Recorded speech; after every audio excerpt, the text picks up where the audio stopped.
So I'm just going to brief you about what this class is going to be and what this scale is all about. And I extend my sincere thanks to all the delegates who have joined here and who will be joining us shortly. Sindhu, can I have that slide, please?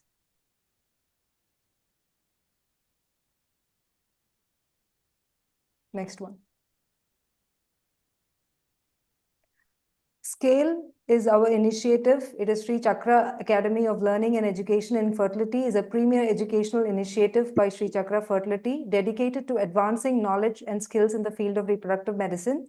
The core objective of SCALE is to empower healthcare professionals with up-to-date training, insights, and advancements in this field.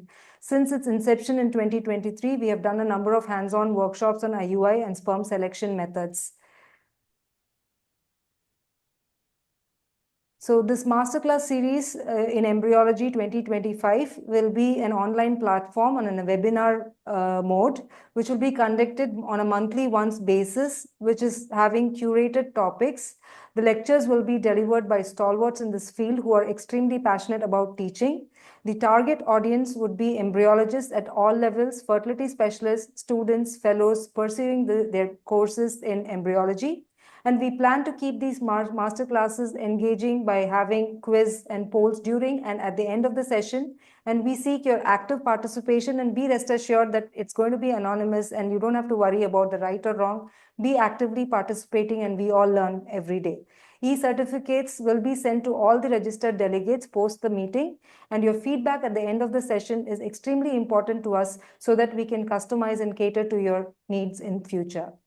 With this, I would like to thank again for all of you to have joined this program today, and I would request Sindhuja Srinivasan, who is the lab manager at Sri Chakra Fertility, and she is the academic coordinator for the entire program and SCALE. She is doing a wonderful job in coordinating the entire event. I would request her to please take over the proceedings of the meeting.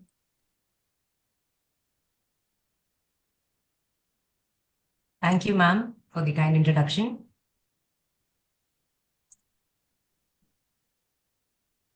One moment, please.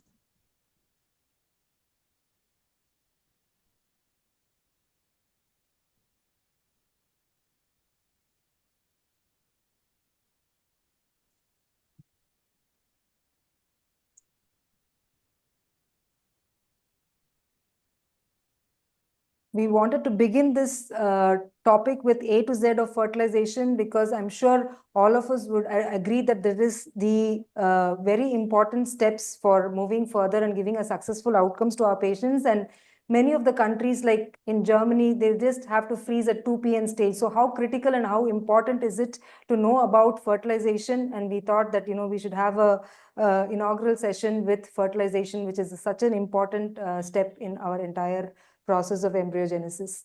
Yes, Sindhuja. Yes, ma'am. So for our first session, I think we have one of the best persons to be our chief guest and also one of the best people to be our speaker for the day. We are extremely grateful to both of you for accepting our request. So to invite the chief guest for the day, it's Dr. Ratna, ma'am.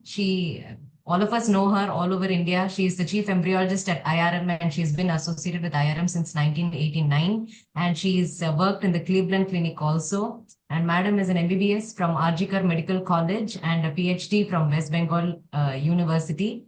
Madam has several awards to her credit. She's presented in ASRM, ESHRE, IVF, and I think it's not just about her vast experience. She's still very, very young at heart, and she's still very active in all these academic meetings. Ma'am, you're truly an inspiration to all of us. And I have to mention, she has at least 28 national and international publications.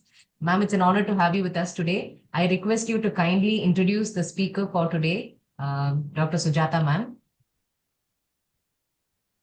Thank you, Sindhuja, for nice introduction. Good evening to all of you. I am thankful to Vasundara for inviting me as chief guest in the inaugural session of an excellent academic venture organized by Sri Chakra Academy of Education and Learning in Infertility. The session is going to be started with the topic A to Z in human fertilization. You know, it is the most basic and important step in human reproduction because it is the foundation step to generate new life and new generation. And it will be discussed in details by one of the most renowned, successful, and knowledgeable embryologists of the country, Dr. Sujatha Ramakrishnan. She is head of embryology, Nova IVF throughout India. She is American Board of Bioanalyst Certified Embryologist, and she was attached as IVF lab director in British Hospital, Abu Dhabi, one of the Kraft Hospital and Research Center, and Cloud9 Fertility. And she has been working in the field of clinical embryology with confidence and with success for more than 25 years.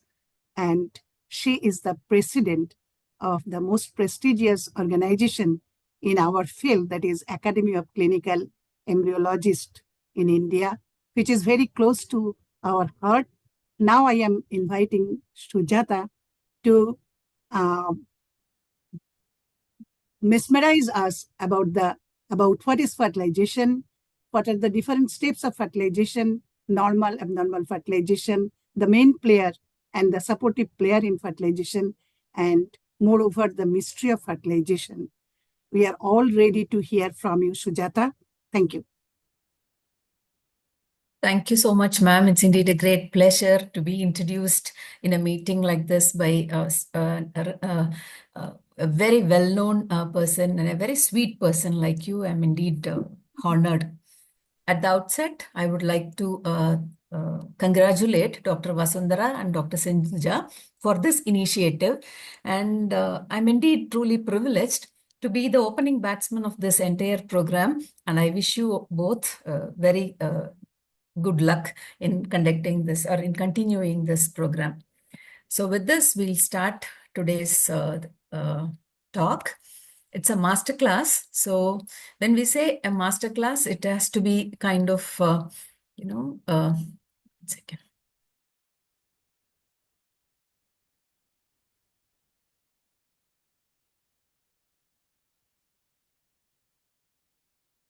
So we have to have the information in detail. I have tried my best to incorporate the basics as well as the, information of clinical relevance.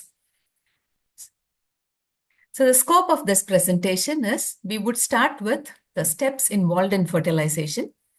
I would like to overview a few major events in vivo and in vitro fertilization as with special information on sperm capacitation and acrosome reaction. We would also look at the analysis of fertilization and then what are the different types of abnormalities we see during and after fertilizations. And since Dr. Vasundara had mentioned it to me that like many of the clinicians may not know what are the factors which are actually involved in the success of fertilization. So I have incorporated oocyte factors because, like with sperm, we are very familiar. We know that the quality of sperm is very important. So I have kind of underplayed the role of sperm, and I have tried to incorporate the role of oocyte in fertilization. And I have also included information on the interventions. What can we do? Like, can we what does the literature say? If we can do something on the stimulation protocols to improve fertilization, and then about artificial oocyte activation. Finally, summary and conclusion.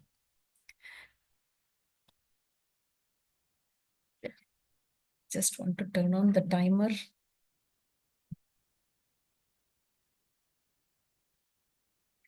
So we all know that fertilization is the union of two haploid gametes, the female oocyte and the male sperm, and which actually fuse to form a diploid zygote to initiate the prenatal development. Now, what are the major events in fertilization? First, the sperm has to navigate through the expanded cumulus cells of the oocyte. The picture is here. You can just look at the, the numbers. This is the first step. Second step would be sperm has to be recognized by the zona pellucida, the outer cover of the egg. And this actually would depend upon 4 zona pellucida proteins, that is ZP1, ZP2, ZP3, and ZP4. And some linked oligosaccharides are also involved. So basically what happens, sperm binds to ZP3, it undergoes acrosome reaction and binds to ZP2 and becomes competent to enter through the zona pellucida. Step 3 would be, like once the sperm enters, it has to fuse with the egg. And here the sperm binds to the oolemma, and the area where it binds is, there are small microvilli on the surface of the oolemma. So it just attaches to the microvilli, and a lot of associated membrane proteins are involved, and it forms a fusion pore. And it's just not enough the sperm enters the egg. There is also a process called as activation of the oocytes, because, the oocyte, the chromosome and the oocyte as such has to get activated, should be ready for this union. And a lot of signaling cascade happens, and there is cortical granule reaction. We all know that the cortical granule just accumulates on the periphery of the oocyte. And this actually is for blocking polyspermy through the modification of ZP2 and ZP3. Then the second meiosis is completed and polar body 2 gets extruded. Now, step 5, sperm contents have to be released in the ooplasm, especially the nuclear contents of the sperm. And the last step would be the formation of pronuclei, and the pronuclei has to migrate, like they're formed at different places, but they should migrate close to each other and be ready for the syngamy. Now, what just happens in the natural circumstances? This is a very quick recap. I'm not going to spend much time on this here. So what happens here is, after coitus, human sperm, which is actually deposited into the anterior vagina, it just moves up through the cervix, because the vaginal pH is acidic, and there is a lot of immunological factors there, immunological triggers there. So to escape from that, the sperm quickly moves on, navigating through the cervical mucus, and it enters the cervix. Now here, the first step of filtration happens. Cervical mucus actually removes sperm with poor morphology and motility, and only a minority of an ejaculated sperm would actually reach the cervix. So when we start with million of sperms, at this step, we have, like many of them getting filtered there, and the good ones moving upward. Now they start their journey in the uterus, and this journey is enabled by muscular contractions of the uterus. And what happens, a few thousand sperm actually would reach the uterotubal junctions. Okay, so here the picture which shows you the uterotubal junction, this is the uterus. Okay, and this is the isthmus part of the fallopian tube, and you have the ampullary part of the fallopian tube here where the egg is there. Now this picture is from a mouse, so you see multiple eggs in here.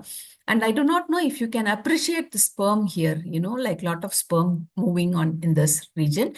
And if you can just observe it clearly, you can see few oocytes in here, okay? And this is a fluorescent labeled picture where you can see sperm moving up in the through the uterotubal junction to the isthmus region. Now, what happens is, when they reach the isthmus region of the tube, the sperm actually, like it stays in that microenvironment.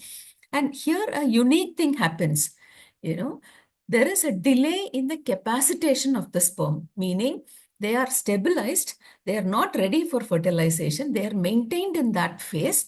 And this actually can be, extend up to 24 hours. In humans, that is what they have found out. Now, when there is ovulation, when there is a trigger for ovulation, the sperm actually gets the signal and it becomes capacitated and hyperactivated, and it starts moving towards the tubal ampulla. Now, this process happens by a combination of change in temperature, that is thermotaxis, and also chemotaxis, where chemical components are being involved. Now, let us just look at capacitation. We did mention about capacitation. where, the sperm is kept in a stage before capacitation. So what actually happens during this process? This is a physiological phenomenon which involves both biophysical and biochemical processes by which the sperm actually becomes competent to fertilize the egg. Now, this capacitation actually happens in a biphasic manner. Okay, it happens immediately after ejaculation. The initiation of capacitation happens in the female reproductive tract. And remember, this is required only by the mammalian sperm. So the first phase is during its transport through the cervix and the uterus. What happens is cholesterol and the other sterols, which are present on the surface of the sperm, are removed. And then there are non-covalently attached glycoproteins are also removed from which actually the sperm acquires it through its journey in the epididymis, are all removed from the surface. So this happens before the sperm reaches the isthmus region. Now, isthmus region just stays like that. But then when there is a stimulus there, the second phase of capacitation happens. Here, we see a rapid change in the biochemistry or the biochemical parameters on the sperm, where there is an increase in the reactive oxygen species generation. There is an increase in cyclic AMP. Cyclic AMP, we all know that it is very much involved in the energy process. And calcium levels are changed, and there is also change in tyrosine phosphorylation. Now, in response to these signals, sperm actually begins to express hyperactivated motility. And this is a very interesting phenomenon. If you just look at the image of the hyperactivated sperm, it has different kinds of movement. Okay, there is a flagellar movement. This flagella actually moves very vigorously, and there is a movement in the shape of 8. There is also some cyclical movement. So the sperm actually, does all these acrobatics so that it can just go through the cumulus cell and go through the zona pellucida and enter the oocyte. Now, these also elicit certain dynamic remodeling of the sperm surface. And here what happens is there are changes in the acrosomal region. And so that is also very important for the fertilization to happen. Now, so this is something which happens in vivo. What happens in vitro? Because, like we are all embryologists and reproductive biology specialists here involved in a lot of ART procedures. So how do we ensure capacitation in an in vitro condition? So first, we prepare sperm through swim-up method and density gradient centrifugation. And the first step is removal of sperm from the seminal plasma. Now, seminal plasma has decapacitation factors. So we are removing that, and we are, providing a condition where the sperm actually can undergo capacitation. The second process is where the culture media components, the bicarbonate present in culture media, calcium present in culture media, can trigger capacitation, and then incubation temperature also can induce capacitation. So this is precisely the reason why they say that when you are collecting sperm for an ART procedure, it should not be kept at 37 degrees Celsius for a very long period of time. And then it should also not be kept along with the seminal plasma for a very long period of time, because, you induce capacitation. Okay, so which we do not want. We want the capacitation to happen just before fertilization.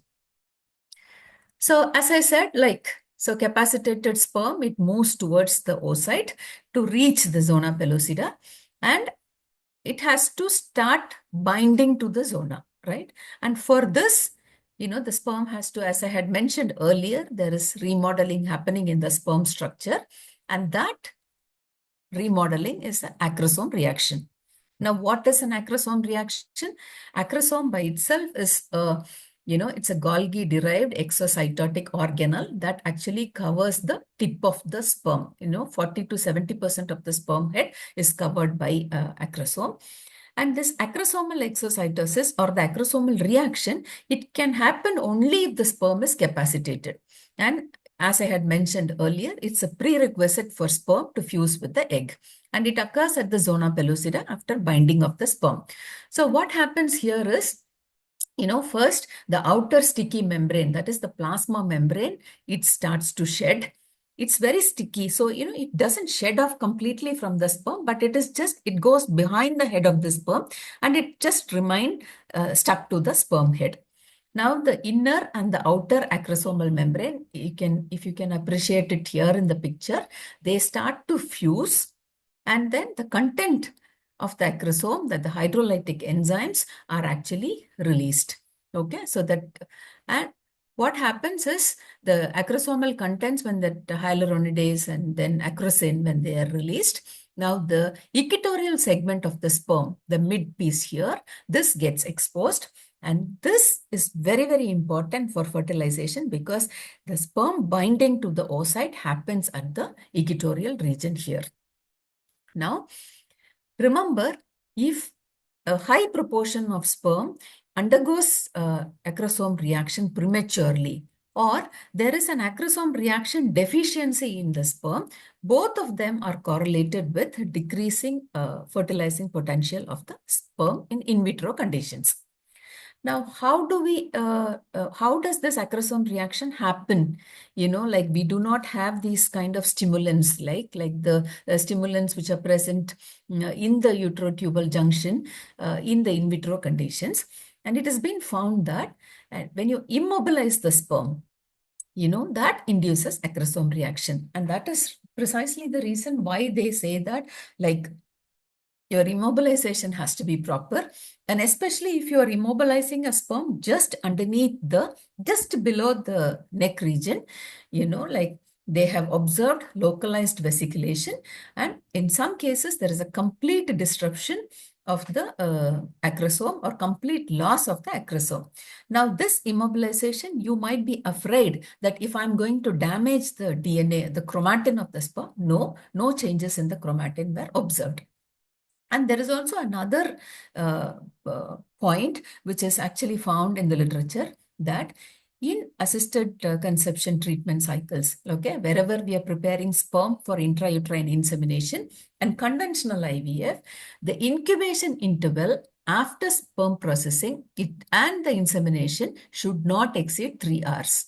Okay, so this has to be kept in mind, because if you have a very long post-processing incubation, that actually can increase the proportion of sperm that undergo untimely acrosome reaction, and that actually can impact on your fertilization outcome. Now, so acrosome reaction has happened, the equatorial segment is exposed, the sperm actually, like enters the zona pellucida, and the next thing, what happens is, there is a change in the oocyte's membrane potential, because, see, these are all biochemical. It's just not a single phenomenon here. You have a lot of activities going on simultaneously in the creation of this life. Okay, so there is changes in the oocyte membrane potential. Then oocyte activation happens along with calcium flux. When we say calcium flux, it is just not one single incidence of increase in calcium. There is actually a cycle, a rhythmic cycle which goes on, where the calcium increases and it just goes down. And as I said earlier, there is completion of metaphase 2. So polar body 2 gets extruded. Then cortical granule exocytosis happens. Sperm head actually gets detached and it gets decondensed. See, many of the like people, when they are talking about immobilization of sperm, I have heard them saying cutting the sperm head from the tail. Actually, when we immobilize sperm for ICSI, we never cut it off. Tail has to be there. In fact, it is shown that without the tail, if you just inject the head alone, you will not get fertilization. You will get very poor fertilization. So sperm tail has to be there. And that the head gets detached inside the ooplasm. Now, the sperm protamines are replaced with histones from the oocyte. Sperm centriole gets deposited. We all know that centriole is the only organelle apart from nucleus which is inherited from the sperm. And then oocyte chromosomes actually progresses from metaphase to interphase. Then there is formation of the male and the female pronuclei. Now, movement and fusion of the male and female pronuclei, it happens because of the centrosome. And the sperm centrosome, it replicates, it splits, and it organizes a bipolar array that forms the mitotic spindle, which actually ensures that proper cleavage happens post this process. Sindhu, do you want to do the Q&A now? The first Yes, ma'am. The set? basics we can do Yes, now. yeah. Yes, ma'am. So should I stop sharing my slide? Yes, ma'am. Maybe you can stop sharing for a couple of minutes. Okay. Okay. So I hope everyone's sincerely attending, because I think it is very interesting the way ma'am is taking it forward. It's like listening to a story actually. So I'll share a quiz now. I request all of you to participate. Don't worry about right and wrong. These are just 5 basic questions about what ma'am has just presented, just to keep you all engaged. So I hope all of you will participate. Okay, I'm launching it. All of you can try to attempt. Okay.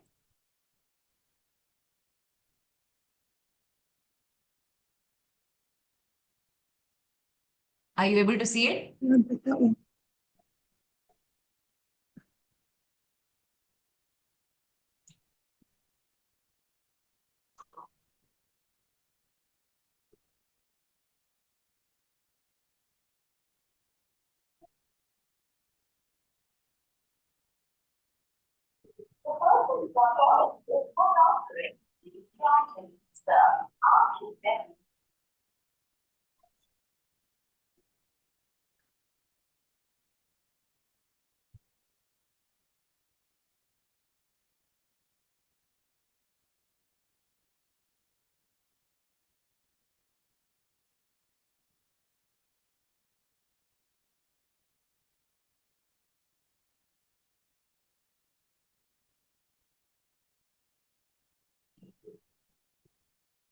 I'm seeing a good participation. 30% have responded within a minute. That's really nice.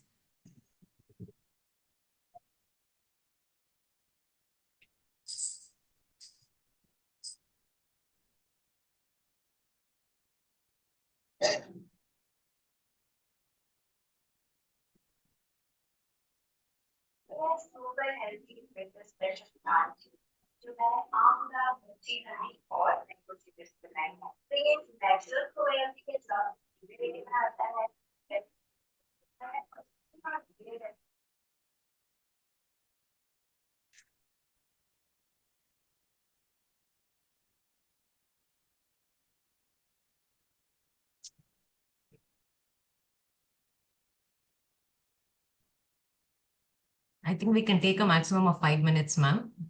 Okay. Almost 2 minutes is done, and 65% have responded.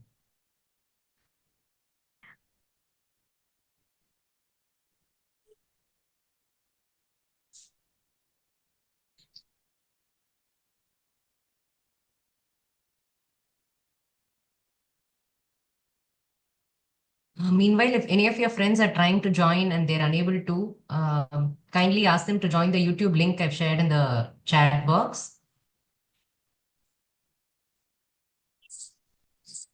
There is some small technical glitch that will be sorted shortly. I think we've reached a maximum number of participants.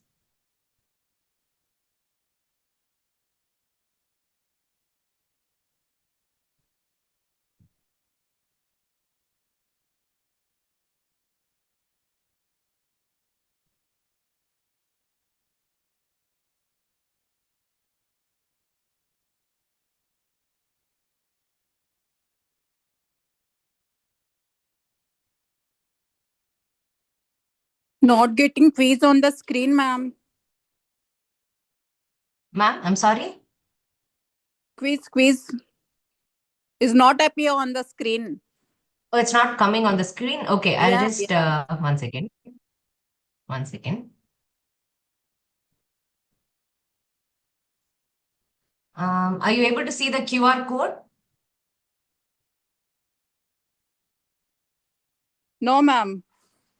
Okay, 1 second.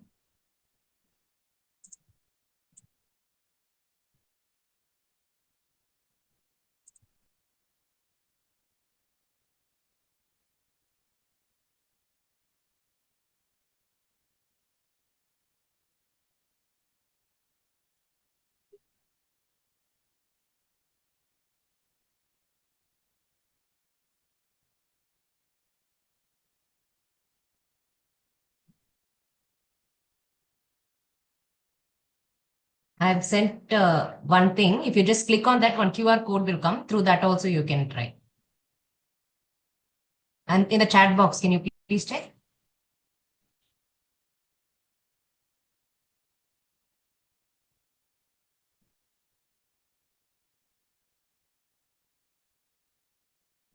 You have to click on it. If you click on it, it will open the QR code and you can scan it on your phone.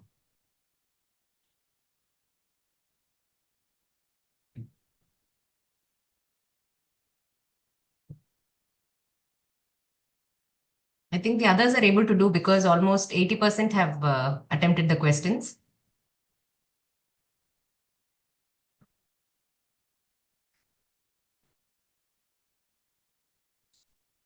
Okay. So 5 minutes, ma'am. Shall we end it? Shall we end the Yes. poll? Yes. Yes. Okay, I'm ending the poll. I'm going to share the results now. Are you able to see, ma'am? Yes. Do you want to briefly discuss them, ma'am, with the right answer? No, you can do it. Okay. Okay. So the question is, where does human fertilization typically occur? 95% have gotten it right. Yes, it is in the fallopian tube. Sindhu, we are just seeing the question, Sindhu. We are not seeing the poll or the right answers shaded. It is just like a questionnaire. We are not able to see the results. Yeah. Can you see the green tick selected, ma'am, in fallopian tube or? No. Okay.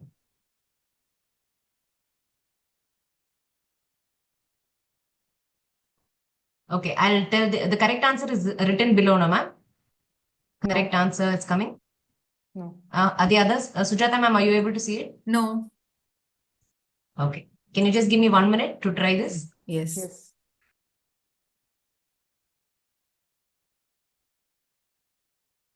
How about now? We are No, seeing sir. only the questions and the. Yeah, we're not seeing the answers, Sindhu. Okay. It doesn't matter. I think whatever is there on your screen, you can just read it. Read, yeah. Yeah. Yeah. Okay, okay. I found it. I'm Yeah, sorry, now I'm a it's beginner now in it's this. there. Now you It's can there. see. Yeah. Okay.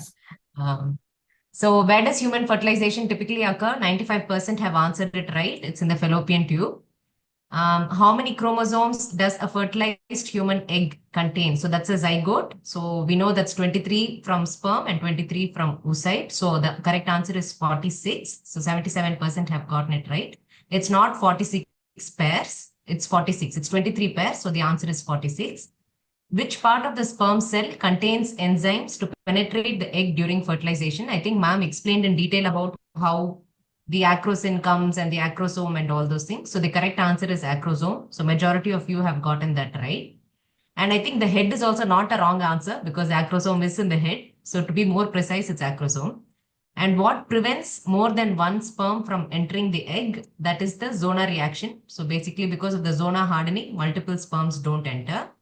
And the process by which sperm cells become capable of fertilizing an egg after entering the female reproductive tract is known as. So 70% of you have told it right. It is the capacitation reaction. I'm stopping.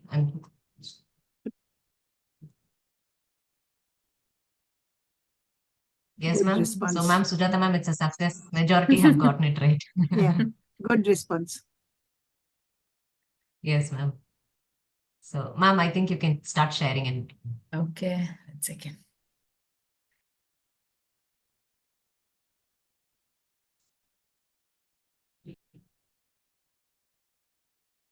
Just a second.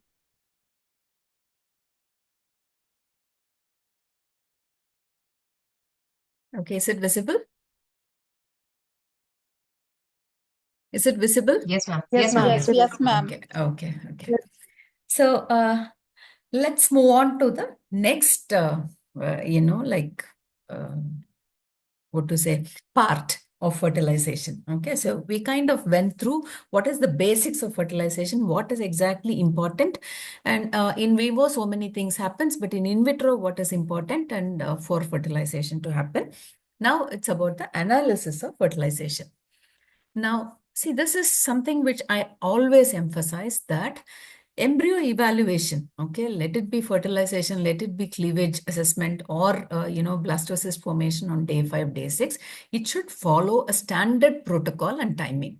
It should not be like a random thing. So, I just came by the lab, I had an early pickup, so I'm just checking this fertilization for the previous day, and it is just 15 to 16 hours. The next day I'm coming in a bit late. So, like I'm just checking it after 21 hours. It shouldn't be like that. There should be a standard protocol as per your SOP, and there should also be a standard timing.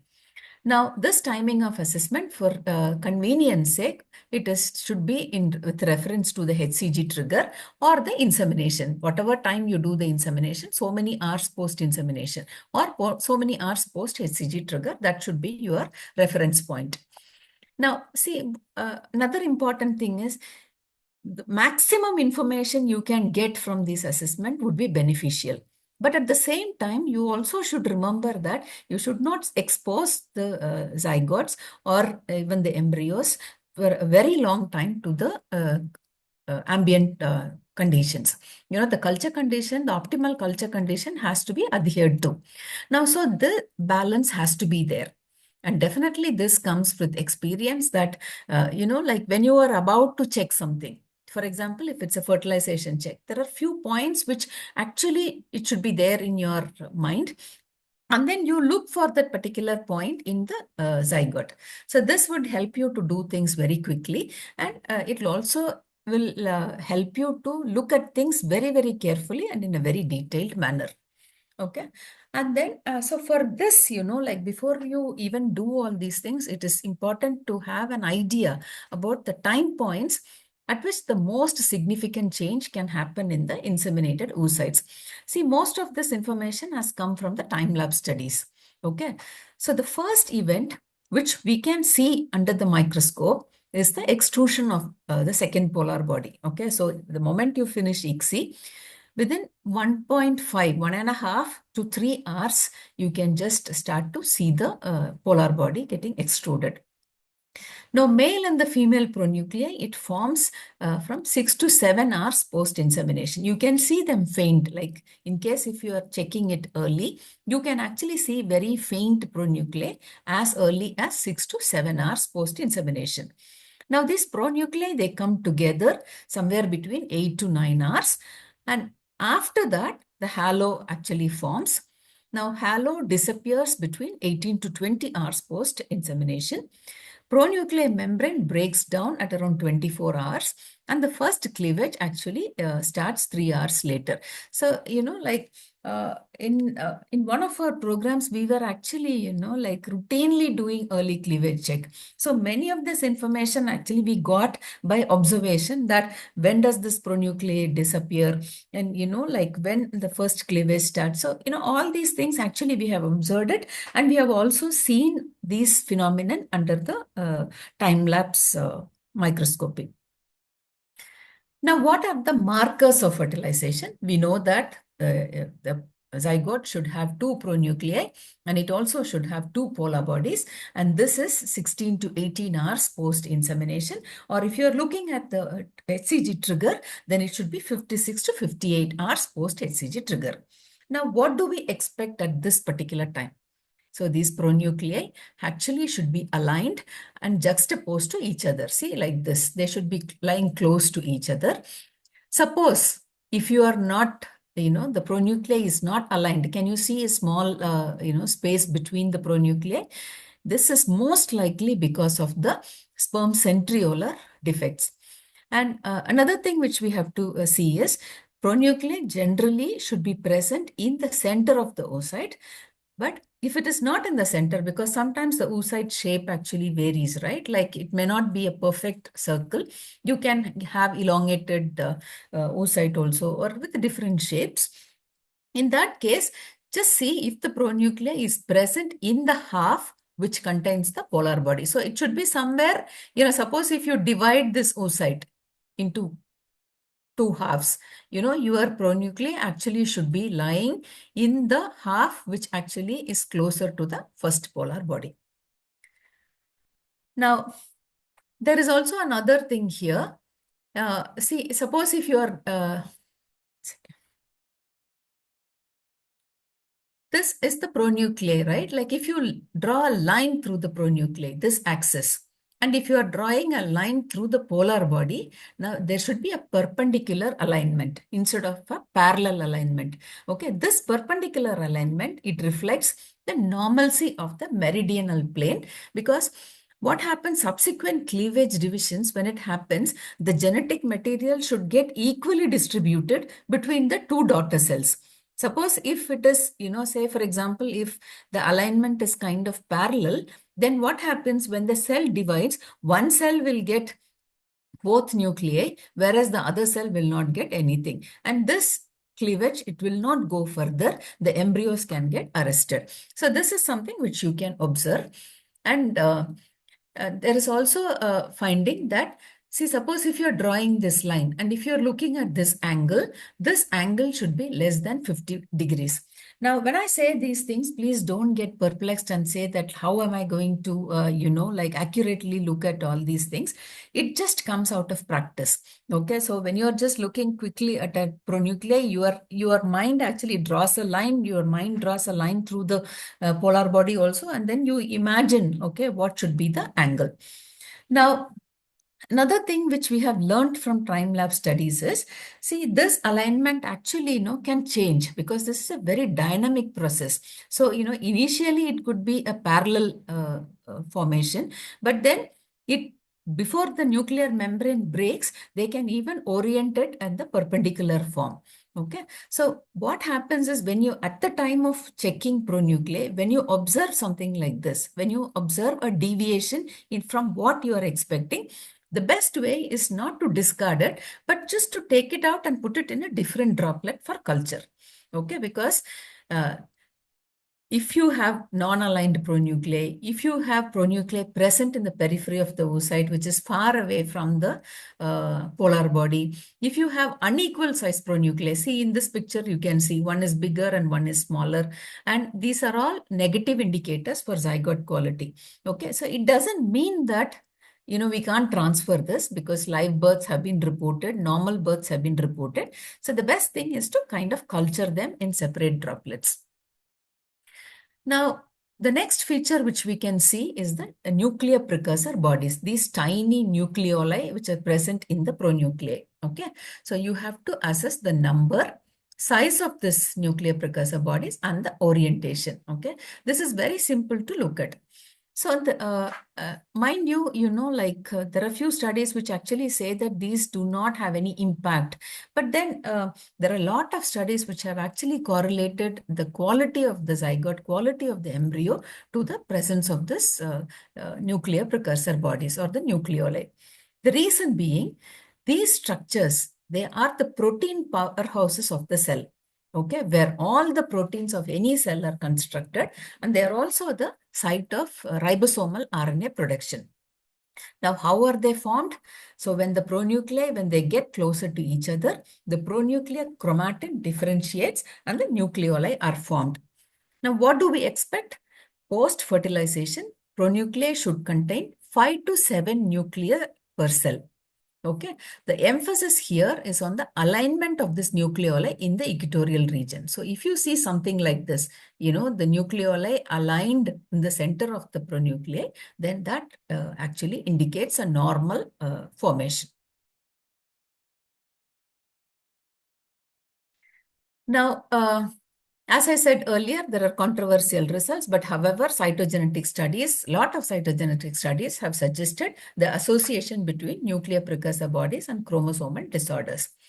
Now, see, again, remember that the alignment of this nuclear precursor bodies is a dynamic event. So a single observation might be inappropriate and might be inefficient. Okay, but there are few features which actually, can be very important even with a single assessment. One, suppose if this nuclear precursor bodies are very small and they are scattered throughout the pronuclei, that actually indicates the early phase of pronuclear development. Whereas during the later phase, these small, tiny nuclear precursor bodies, they kind of merge or they kind of fuse and they become bigger, and which gets polarized at the junction. So that actually can give you an idea, suppose if you find these very tiny things, then you can expect a slow cleavage in those zygotes. And here, timing of observation is very crucial. And suppose if you are doing a lot of IVF, then here you can see the nuclear polarization would be much slower than that of the ICSI zygotes.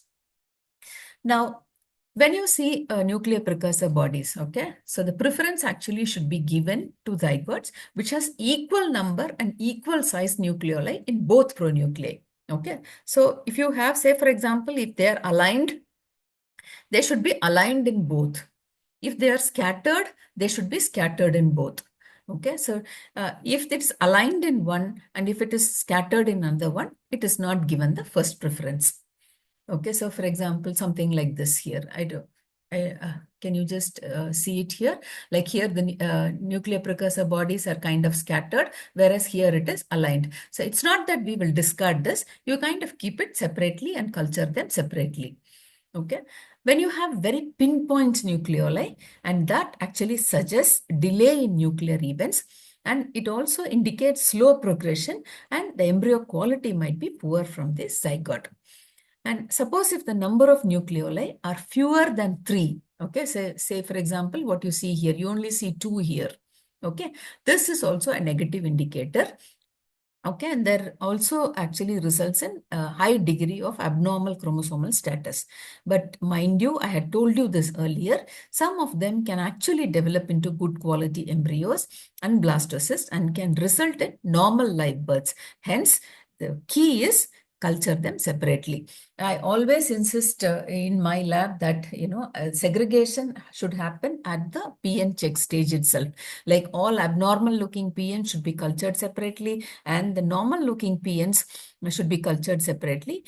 And when I say abnormal means like these minor things. Anyway, like say, for example, 3PN and things like that, definitely you will not, utilize. But what I meant is, like this nuclear precursor bodies, the changes, the deviations, whatever you see, you actually culture them separately. Now, the next feature is the cytoplasmic halo. Now, cytoplasmic halo, like you can see in this picture, there is a clear area around the periphery of the zygote. And this is also another visual marker of oocyte activation.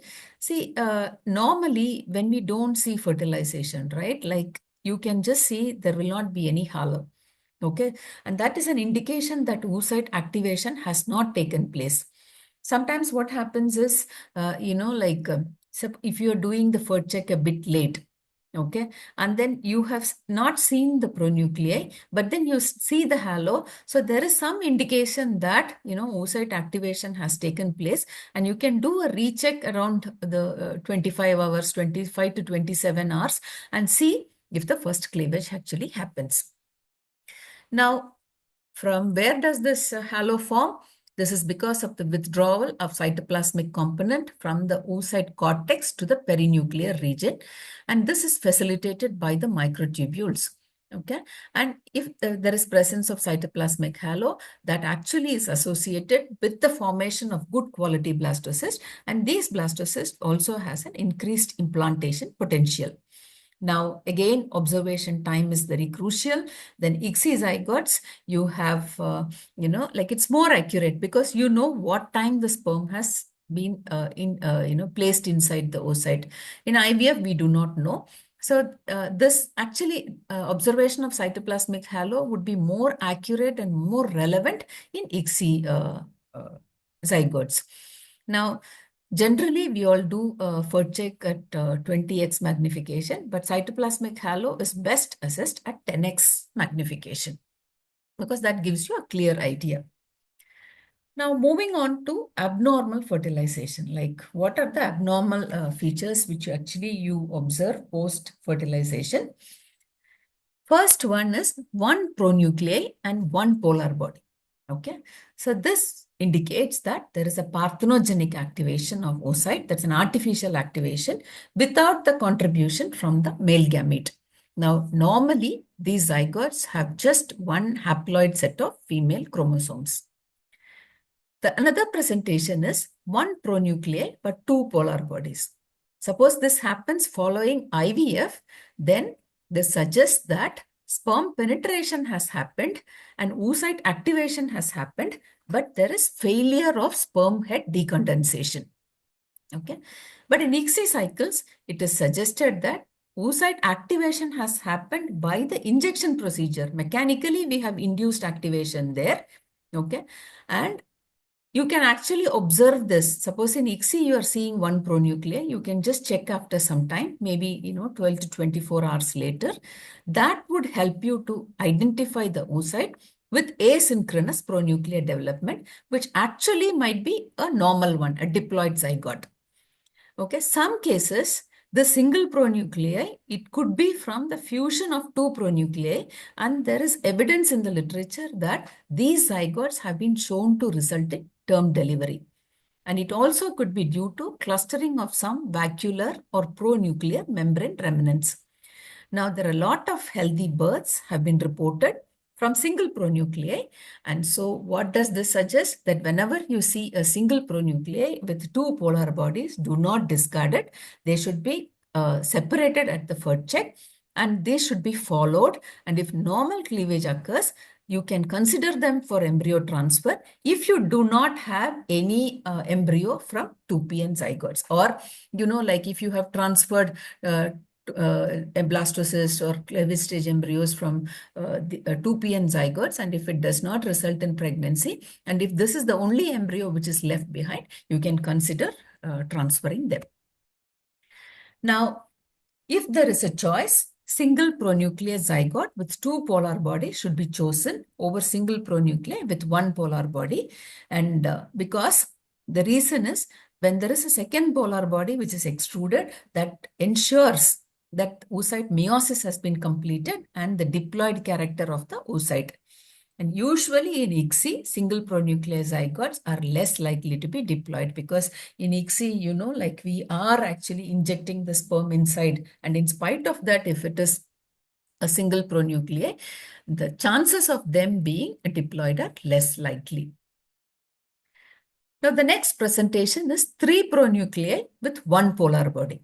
Okay, so I do not know how many of you actually look at polar bodies also during FERT check, because I see in many labs, they just only look at the PN. And unfortunately, in few labs, they don't even look at the PN. They think that PN check is not at all necessary, but I am a very strong advocate of doing fertilization check and then segregating at that stage.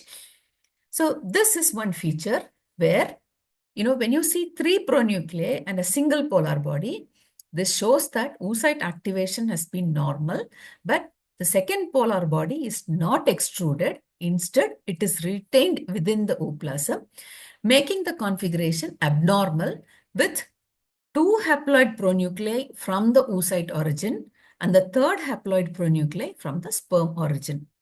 Now, when this zygote cleaves, it forms a triploid embryo, and in this case, it will be digenic triploidy, that is from the oocyte origin. And most of the three pronuclei arising from ICSI are of digenic origin, since only single sperm is injected.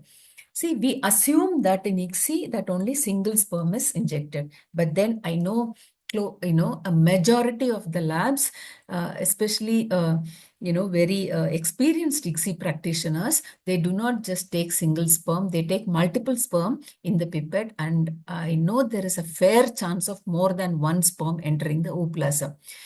Sometimes you are very skilled enough to aspirate the sperm back, but many a times what happens is you will not be able to do that, and this second sperm will also go inside the ooplasm.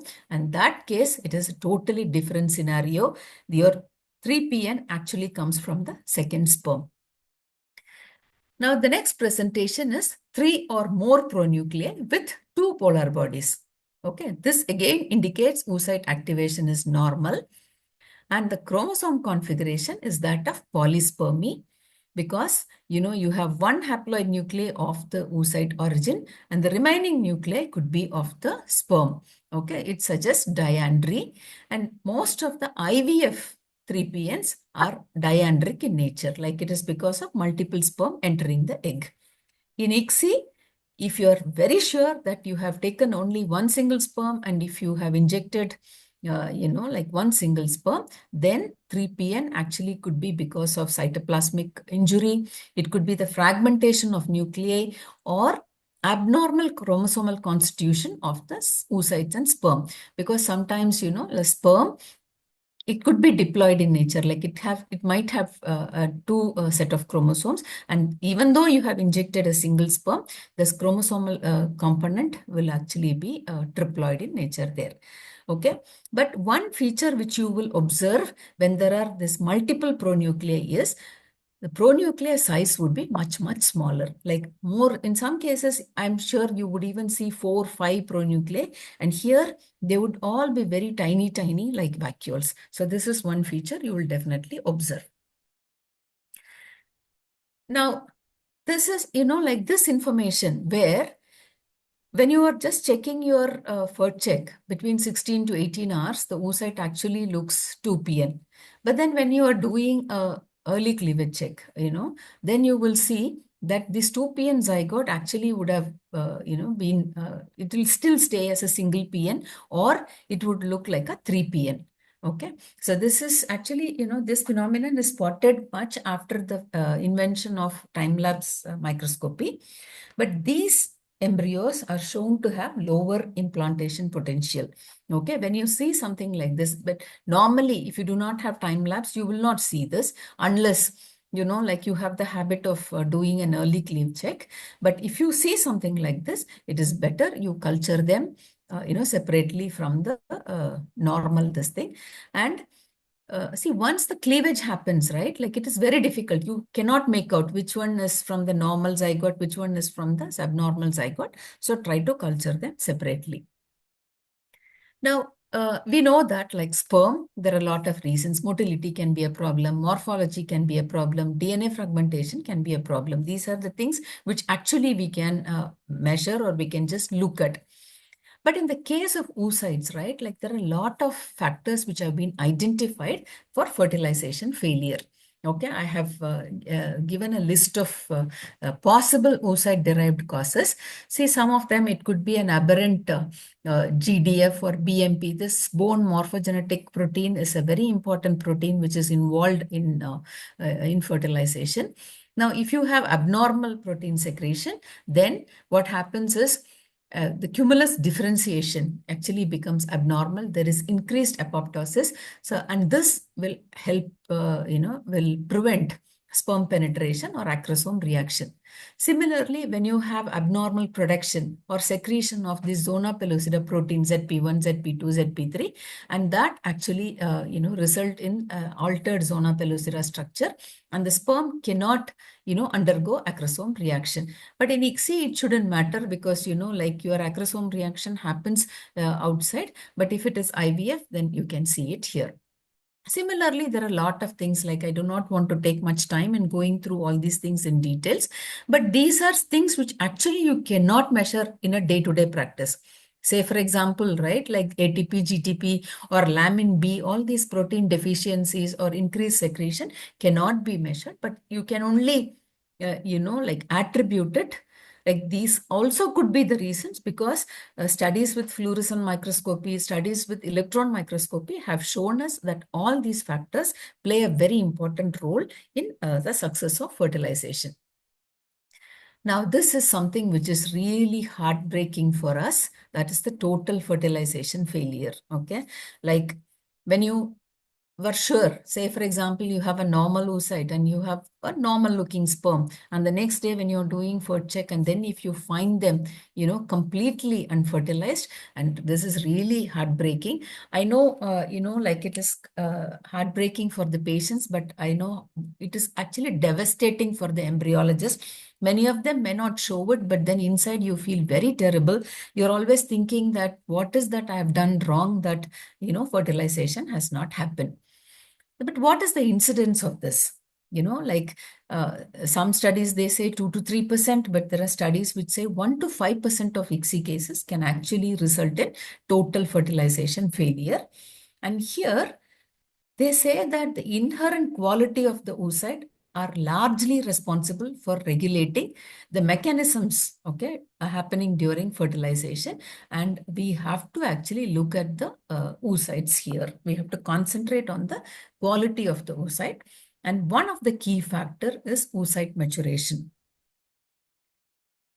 Now, when we are talking about oocyte maturation, see, we can just look at two things under the microscope. One, we can see if the germinal vesicle has broken down.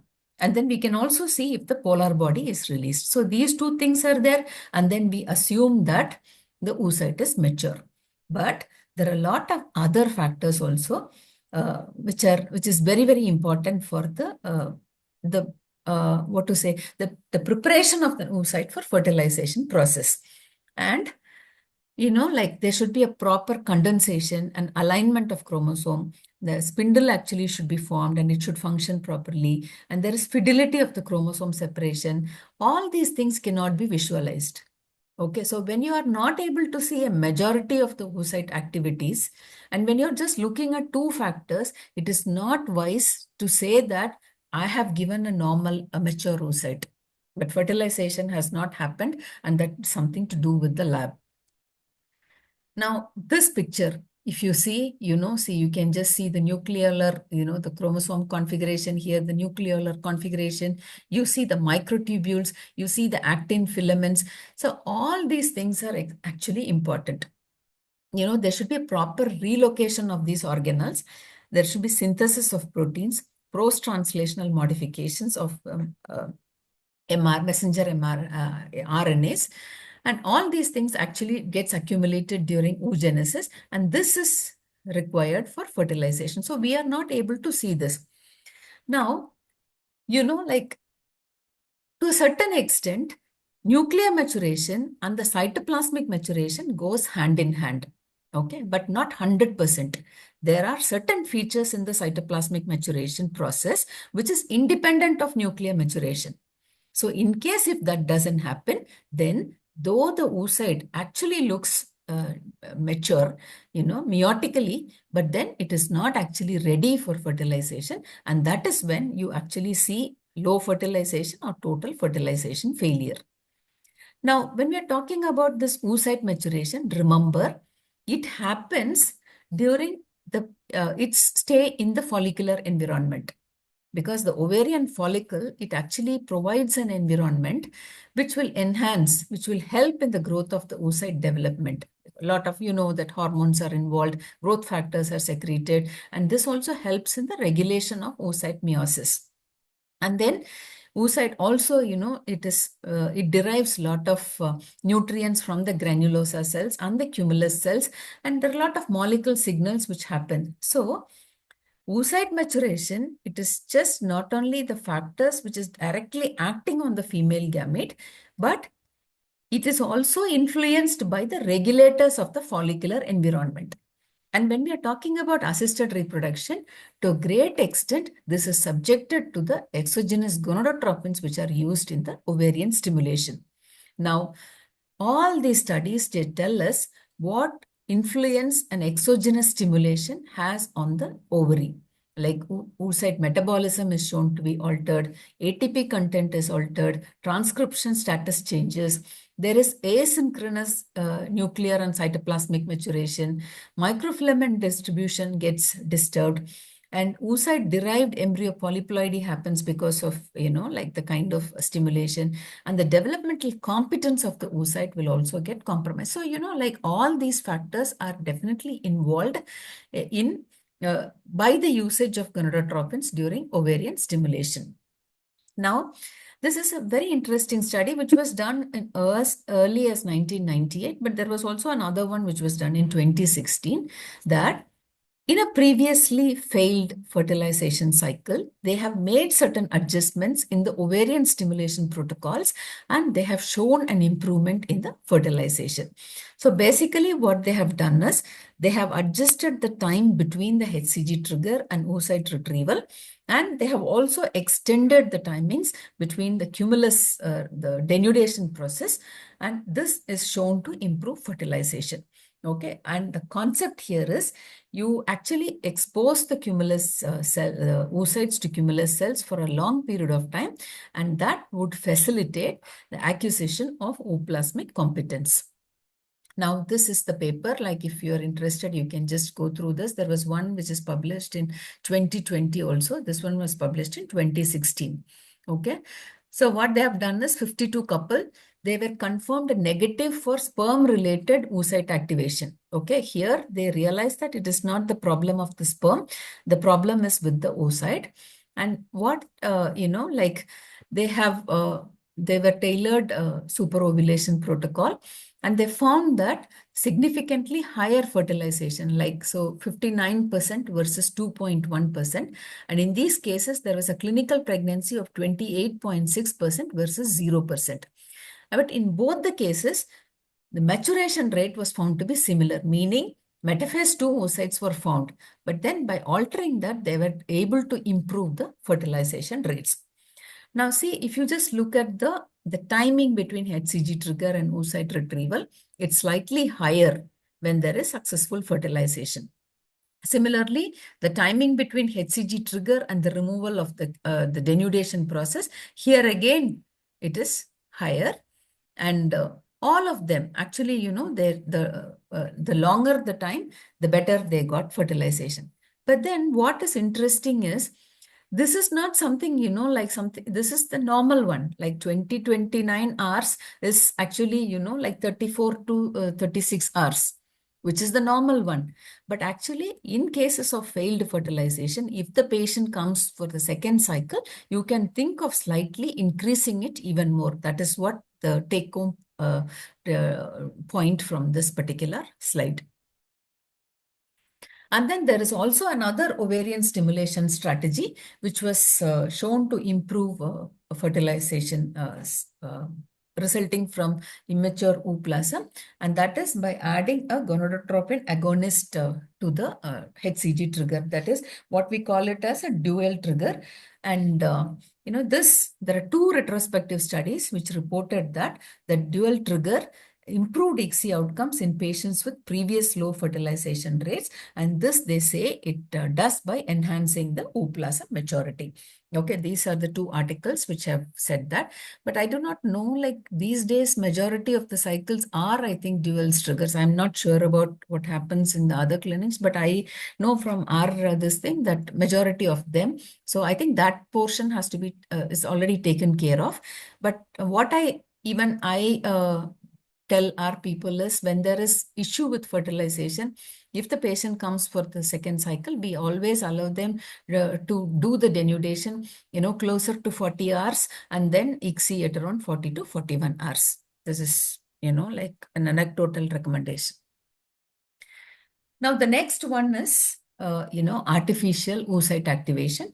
So this is, when we think or when we feel that there is a problem with the calcium release, okay, and which is found to be one of the attributable causes for ovarian activation, oocyte activation deficiency, then you can actually use artificial oocyte activation. There are three methods. First one is mechanical activation. I'm sure you would have read papers where, they say that aggressive injection, aggressive immobilization of sperm, as well as aggressive aspiration, where you aspirate the ooplasm couple of times and then put the sperm back during ICSI, that can actually help you in getting a better fertilization. Then there is also chemical activation, and we use a lot of this calcium ion channels and ionophores and things like that, which actually plays around with the calcium concentration inside the oocyte. And then you have electrical stimulation, where oocytes are subjected to electrical field. This is not something which is commonly used, okay? Here, this is the most common method of oocyte activation. And I know many of the labs do this also when they anticipate. But here the problem would be, suppose if the oocyte is immature, then any kind of aggressive injection, it would actually degenerate the oocyte. So this is kind of, like the embryologist has to be experienced enough to understand this, where, there is a chance of increased degeneration in the oocytes. But if you are not experiencing degeneration, then aspirating the ooplasm a couple of times actually might help. But, there is no consensus regarding the efficiency, in the improvement of fertilization and pregnancy rate following artificial oocyte activation. Sometimes they have reported an increased fertilization, but embryo growth is not good. In some cases, they've got fertilization and then they've also got embryo development, but there are no pregnancies. So, we cannot say that for sure, this will help. You can only try. And a paper which was published in 2015, this is a prospective study. It just showed that like calcium ionophore treatment successfully increases clinical pregnancy and live birth rates in low or failed fertilization. But then they have also suggested that instead of using one agent, a combination of two agents, an ionomycin and then, A23187, the combination of these actually can be used for increased fertilization. But with all these things, safety is a concern, because many of these oocytes, when ultrastructural study has been done, it has been found that there is a delay in the polar body extrusion. So now we do not know what are the downstream events. Our aim is just to get fertilization, but it doesn't end there, right? Like there are a lot of downstream events which can have an impact on the epigenetic modifications in the zygote or the embryo. So safety is always a concern, though a very small study has reported that the percentage of abnormal or the babies which are born by this oocyte activation is much lesser. But I think we have to wait for a lot of data. And then there are also some studies which say that like if you use it in elderly people, your fertilization rate would be better. And then, like if you use it in cases where there are poor sperm parameters, your fertilization rate would be better. But personally, like from whatever I have read it from the literature, I would not attempt that unless it is warranted, because all these things can have an impact on the epigenetic modifications, and hence we have to use artificial oocyte activation very judiciously. So to sum it up, I think we have almost come to an hour of this class. So fertilization, it involves a series of consecutive steps that starts with the recognition and fusion of sperm and oocyte membrane to form a zygote. And these days, most of us, do ICSI, and ICSI bypasses all these initial steps of natural fertilization, like penetration of cumulus cells, binding to the zona pellucida, and fusion with O lemma, to get good pregnancy, good fertilization. First, we have to kind of benchmark it. What is the international benchmark which is recommended? That in IVF, you have to get more than 75% fertilization rate. If a lab gets more than 60%, they are competent, but then you have to aim for more than 75%. In ICSI, again, it should be more than 75%. But, there are labs which actually routinely report more than 95% fertilization rate. I do not want to comment on that, but if I see a large number of cycles, on an average, what we observe is the average fertilization rate is anywhere between 75 to 80%. And failed fertilization rate definitely should be less than 5%. And oocyte lysis rate in ICSI, it should be less than 5%. I think the skill has to be perfect. And it also depends upon the quality of the oocytes. If they are mature oocytes, then definitely your degeneration rate can be restricted to less than 5.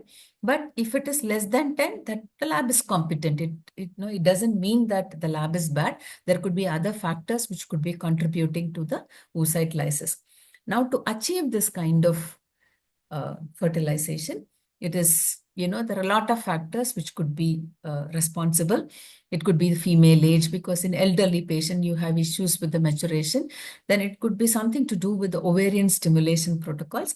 See, when I say ovarian stimulation protocol, what I mean is the response of a particular patient to the protocol. Because, see, the protocol which a clinician uses, right, it is something which is worked in hundreds of patients. And if it does not work in one patient, it just indicates that her response to that particular stimulation may not be right. And of course, semen parameters are also very important. Oocyte quality is important. And then last but not the least, operation process. The embryologist, has to be extremely skilled to get good fertilization. But more than all that, it's also important to understand the biology of fertilization, like what we have just gone through now, and then the various presentations, and kind of make assumptions based on the presentations. It is not necessary to by heart all these proteins, the growth factors, the cytokines which are involved in fertilizations like isomo 1, isomo 3 and all that thing. Those are not very relevant to clinical situation. But then we should actually know, when you see a polar body, when you see 2 pronuclei or 3 pronuclei, and then you decipher so that, at least the subsequent cycle can be better. Thank you very much for all your time and for the patient hearing. Thank you so much, ma'am. That was such a wonderful lecture. I would say it is very difficult for you to comprise this vast topic on fertilization, including physiology. As a clinician, actually, it was a total recap of the entire textbook on fertilization. I really had a recap of physiology of fertilization first. And many insights which you said were very, very practical. For example, you gave insights on how to segregate abnormal looking PNs that are, in a separate droplet in the beginning, which is very important in the critical phase of fertilization. And more importantly, all the labs and all of us should have fertilization checks. That step should not be, avoided. And also, as a clinician, we feel that, we have given M2 oocytes, which you made, that really hit me hard, because we only know M2s. You said there are a lot of post-translation events which is not visible to the eyes that can have an effect on the fertilization. So I think that is a very important message. And also in previous fertilization failure cases where the sperm factor is totally negated, you gave us a very good insight on, stimulation protocol modification, or, probably delaying the denudation and, delaying the ICSI a little bit. Thank you so much for this wonderful lecture, ma'am. I can't really thank you enough from the bottom of my heart. And Yes, for all the benefits of all the delegates who are online and offline, we will share this recording because it is a wonderful lecture to keep hearing again and again in our clinical practice. I think Sindhuja will now do the final quiz, and then we will hand over the mic to Madam Ratna, Madam.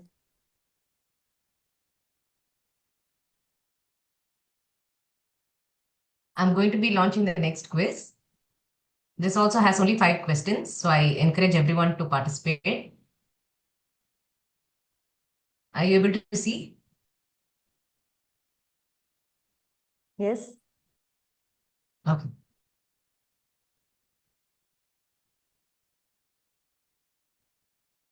So all the answers are absolutely from ma'am's presentation. So if you've paid attention, I'm sure all of you will be able to answer. I'm very excited to look at the answers. So for me, it's like watching live election results. I can actually see how many are answering it right, like every question. So it's very interesting for me to see.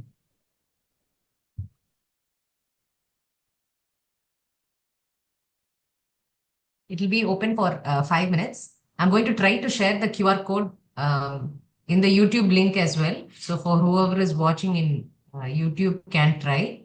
I'm not sure if it will work. I really apologize if it doesn't, but I'm just trying.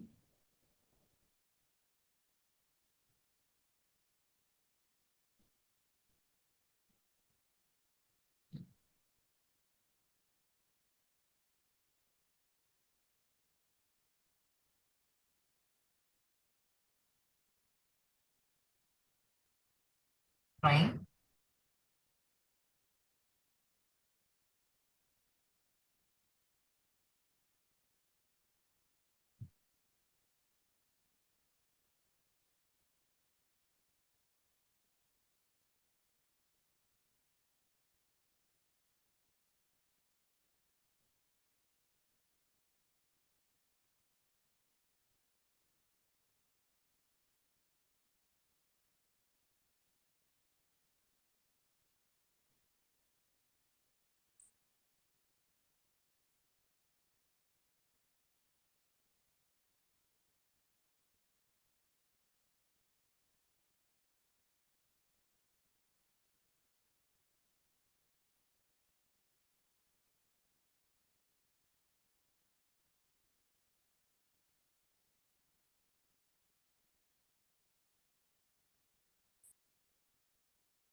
75% have participated. I think we'll wait for another 1 minute.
Okay. I think 80% have participated and it's almost 5 minutes. So I'll end the poll. Yes. Yes, please. Yes, I'm going to share the results. I think the correct answers are visible to everyone. Yes, it is visible. Yes.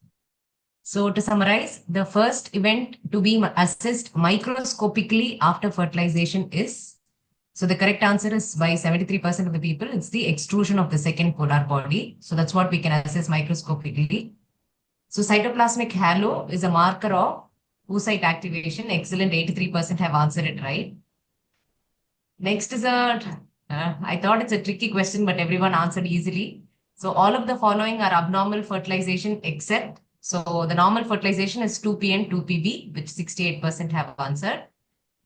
And the percentage of total fertilization failure in ICSI is absolutely right, 2 to 3%.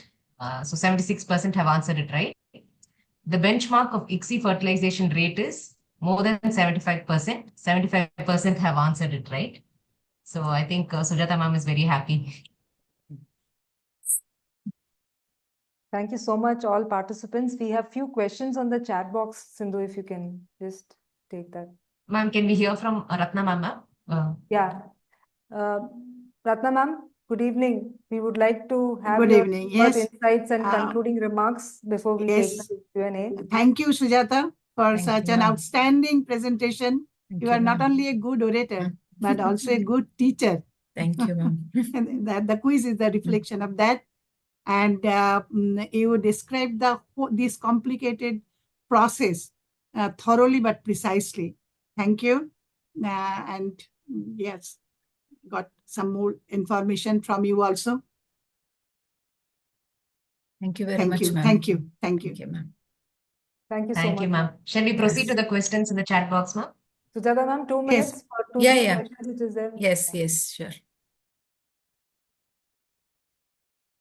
How can we differentiate smooth endoplasmic reticulum or inclusion body? Okay. See, smooth endoplasmic reticulum actually looks like a flattened disc. It's, like if there's a picture, it would be much, much easier. But then, it would, it is like a large disc and kind of flattened and smooth it looks. But this inclusion bodies are tiny objects which are more dense in appearance. Definitely you can differentiate only. I'm not sure if I have a picture of that.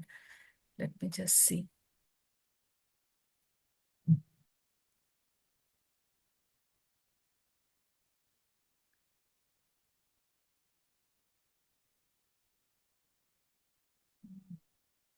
Okay, ma'am. While you're looking, I'll just go to the next question. Yeah. Ma'am, Yeah. which embryo is good in cleavage stage, equal or unequal cell for transfer? So I think we all agree equal cells of blastomeres is definitely more ideal. Yes. And Vishal has asked a question. It is quite a big question. I answered to him separately. So I said it could look like an empty follicle syndrome or I think it is or you know, a it trigger is a master problem. class in itself. He has opened a topic for another master class. I Correct. think we can Yes. answer Yes. this. Yes. So later. I've told him that it could be a case of empty follicle syndrome or receptor polymorphism. And there's another interesting question from Rajesh. He's asked, what is the role of sperm centriole in fertilization and early embryonic development? I think ma'am touched upon that. It's a very good question. Ma'am, you want to add a point? No, centriole actually, that is the one which actually helps in the formation of the spindle, the alignment and all that, like where the pronuclei gets aligned, right? Like centrosome, actually, the pronuclei is brought together to close to each other. It is because of the centrosome, the centriole. Yes. Yes, Yes. So actually, that's it why forms. when, yes, Yeah, yes. it forms the MTOC, the Yeah. microtubule originating centriole, and Yes. it attracts the two pronuclei to come together. Rightly said, Sujatha. Yeah. See this, the MTOC, Yes. formation of MTOC, yes. microtubular. If you can see this picture, right? Like, see, can you Yes. see something? This is an inclusion body, like, but whereas if I do not have the picture of smooth endoplasmic reticulum, Yes. smooth endoplasmic reticulum would look much bigger, and then it would not look this dense. Yes. It would be a Dense, very yes, thin yes. disc. Yeah, the flattened disc, Yes. rightly you said. Yes, And yes. that smooth endoplasmic reticulum, it may be just cause of fertilization failure even after ICSI. Yes. And inclusion body, sometimes it looks a refractile body. It is Yes. very dense and Yes. bright. Yes. It Yes. looks like Yes. under microscope. Yes. Mostly everyone's appreciated, saying it was a wonderful presentation, and thanking you, ma'am. Just the Thanks, my last few pleasure. questions. What do you think about being very mucus cumulus during denudation? I think they're trying to ask very sticky cumulus during denudation. Yeah, see, the thing Probably is, it's association like, with fertilization they want. yeah, see, what happens is when you find such cumulus, right? Like it is, and when you aggressively try to denude it, you will end up with a lot of degeneration.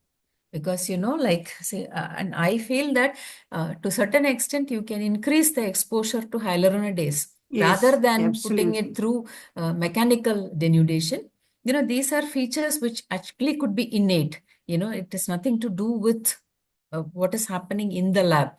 So here, when you find that the first one is very sticky and it is not getting if you are not able to denude it properly, then you just leave it in hyaluronidase for an extra 10 to 20 Yes, seconds, yes, and yes. then you try to take it out, but don't aggressively mechanically denude it, because like there is a lot of movement of polar body which can happen in the perivitelline space, and then you could be directly injecting your sperm into the spindle, meiotic spindle, or sometimes what happens, you also can cause degeneration. Yes. Actually, maybe a immature oocyte sometimes, or maybe reflection of the improper expansion of the cumulus due to some defect in the metabolism. Yes. Hyaluronic acid is not properly released, Yes. that Yes. expansion is not properly done. Thank you, Varsha, for sharing a picture of an SER. Very thoughtful of you in the chat box. And there's another question. What do you think about rapid cleaving embryos? Okay, see, sometimes when like rapid cleaving embryos, it can be because of so many reasons. So, for example, if an 3PN zygote, it would cleave very rapidly. So it could be because of any ploidy reasons. But then culture conditions or culture media can also have an impact, because I remember when we were trialing a particular single step media, we would see morula on day 3. I'm not even talking about compacting, where we would just get properly formed morula. And then we had conveyed this information to the company, and they had tweaked some components there in the culture media. And so where we started to see compacting on day 3 morning, day 3 afternoon, they would be completely compacted. So, like your media components also can play a role. And say these are the two things, but other than that, it could be an oocyte phenomenon as well. Yes. Vitro life, usually with vitro life, the cleavage is much earlier than the other. Okay. Yes. And sometimes maybe chromosomal abnormality also. Yes, ma'am. Yes, ma'am. I think we'll take one last question, ma'am, because I think we're all It's past already 9 dinner o'clock, and then I time. think the I'm really questions will be sorry about endless this. because, yeah, sure. Yes, ma'am. Last question, ma'am. Abnormal fertilization and influence on genetic screening results. Because I Yeah. think that will highlight, because there's another question on how important it is to do PN check. So I think this could answer both. Yes, already. Yeah, see, the thing is, like suppose if you have, like 2 PN, which is actually changed to 3 PN, and then you get a good out of it, a good blastocyst, and you can subject this for genetic analysis, then you will know for sure what is the chromosomal status. So when you see, or even if it's a single PN, okay, but then you got an excellent blastocyst. So if there is a facility to do biopsy and then send it for genetic analysis, you can confirm the ploidy status rather than just taking a chance on it. Earlier, they didn't have. So they just went ahead and transferred. Now that you have the facility for pre-implantation genetic testing, I think it is advisable, especially when you see abnormal presentations, to confirm. Ma'am, one last question from my side, if I'm permitted to ask, is like oocyte and sperm factors and all this in affecting fertilization, just key points which can affect fertilization in the lab environment, something that we need to take care and take home. Okay, so I will just give you an incident which happened in one of our labs in much earlier days. Okay, we had a benchtop incubator, and this benchtop incubator was serviced, and we started to use it. But unfortunately, like we had a huge batch and we had to use it. And what happened was we cultured, okay, some 3 patients' embryos in that particular benchtop incubator. And the next day, we found there was complete fertilization failure in all of them, all the cases.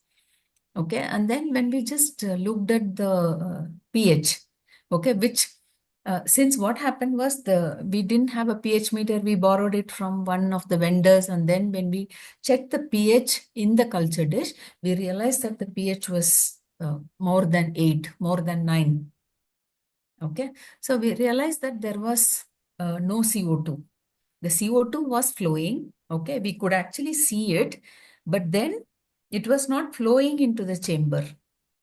So, like carbon dioxide levels can have an impact on your fertilization.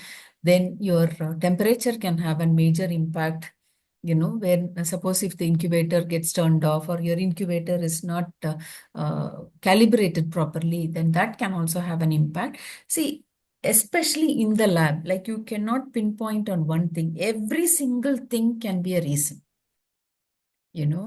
Like it could be just your pickup this thing where your oocyte gets exposed to the ambient conditions for a very long period of time. Or it just could be the dish preparation where, like you make droplets and it is not covered with oil immediately. You make 3-4 dishes and then try to cover it with oil. That can actually compromise on the osmolarity and that can have an impact. So like this, every small thing can have an impact.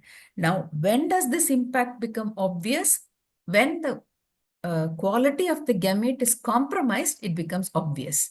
If it's a very robust, like an young patient, 26-year-old patient, okay, and then you put it in the incubator, power goes off in the night, 3-4 hours, there is no power, okay, and in spite of that, you get embryos, and in spite of that, you get pregnancy.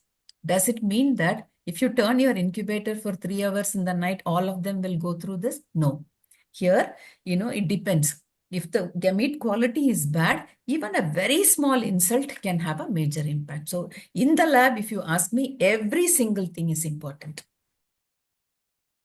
Thank you so much, ma'am. Thank you.